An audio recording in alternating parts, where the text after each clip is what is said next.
हम सूर्य पुत्र श्री शनि देव की कथा सुनाते हैं, पावन कथा सुनाते हैं। शनि देव कलयुग के न्यायाधीश कहते हैं, हम कथा सुनाते हैं। हम सूर्य पुत्र श्री शनि देव की कथा सुनाते हैं, पावन कथा सुनाते हैं। शनि देव कलयुग के न्यायाधीश कहते हैं, हम कथा सुनाते हैं। हे शनि देव महाराज, रखना भक्तों की लाज। हे शनि देव महाराज, रखना भक्तों की लाज।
से मिले।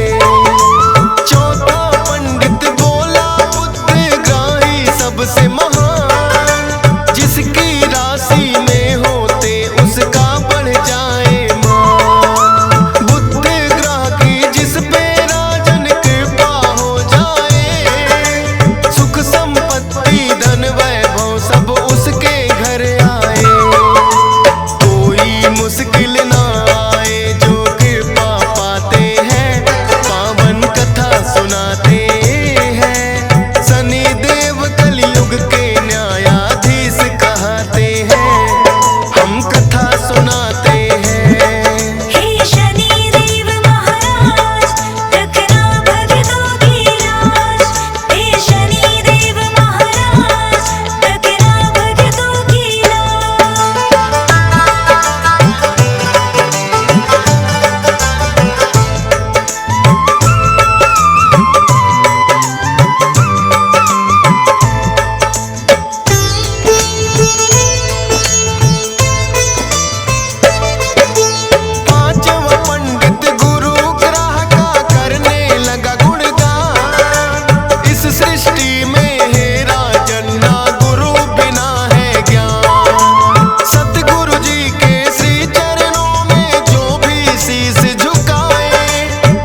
करने लगे वो शिव की पूजा। कहने लगे भोले हे राजन शनि शरण में जाओ, माफी मांगो अपने पाप की, चरणों में शीश झुकाओ। राजपाट छिन गया राजन का, नगर में पड़ा अकाल। उजड़ गई उज्जैनी नगरी जो थी कभी खुशहाल। अपने कहे वचनों पे फिर राजन पछताते हैं, पावन कथा सुनाते हैं। शनि देव कलयुग के न्यायाधीश कहते हैं, हम कथा सुनाते हैं। हे शनि देव महाराज रखना भक्तों की लाज। हे शनि देव महाराज रखना भक्तों की लाज।